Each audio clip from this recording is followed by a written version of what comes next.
25 шілдеде Бестөбе кенті мен Изобильное ауылының аумағында қатты дауыл тұрып, нәтижесінде 2 әлеуметтік нысанның 38 үйдің шатыры бұзылып, 40 электр беру желісінің тірегі құлаған. Осыған орай төтенше жағдайлардың алдын алу және жою жөніндегі қалалық комиссияның шұғыл отырысы өткізіліп, Степногорск қаласының жедел штабы құрылды. Қазіргі уақытта Көкшетау Энерго жауапкершілігі шектеулі серіктестігі күшімен электр беру желілерін қалпына келтіру жұмыстары жүргізілуде. Сондай-ақ байланыс пен желілерді қалпына келтіру үшін кабельдер мен тіректерді жеткізу ұйымдастырылған.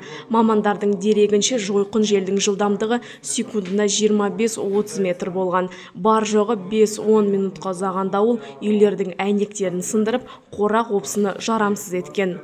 Қолданыстағы іс-қимыл алгоритміне сәйкес Бестөбе кенті және Изобильное ауылы аумағында жергілікті ауқымдағы табиғи сипаттағы төтенше жағдайды жариялау үшін барлық нормативті құқықтық актілер әзірленіп, Қазақстан Республикасы Әділет министрлігіне бекітуге жіберілді. Жақын арада нормативті құқықтық акт күшіне енгеннен және төтенше жағдай режимі белгіленгеннен кейін әкімдіктің резерві пайдаланылатын болады.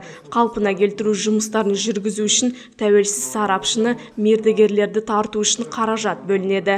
Табиғи апат салдарынан зардап шеккен барлық азаматтарға әлеуметтік көмек желісі бойынша Степногорск қаласының жұмыспен қамту және әлеуметтік бағдарламалар бөліміне жүгінгеннен кейін 40 айлық есептік көрсеткіш мөлшерінде әлеуметтік көмек көрсетіледі.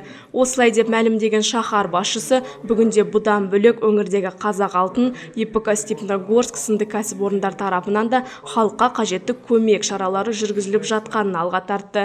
Төтенше жағдай режимі жарияланғаннан кейін ауылдық әкімдіктер зиян келген нысандарға өтеу өтінімдерін қабылдайтын болады. Сондай-ақ оларды одан әрі қалпына келтіру үшін барлық зақымдарды көзбен шолып белгілеу жүргізеді. Бүгінгі таңда Бестөбе кенті мен Изобильное ауылының тұрғындарымен атаулы жұмыстар қалай жүзеге асатыны жөнінде түсіндіру жұмыстары жүргізілуде.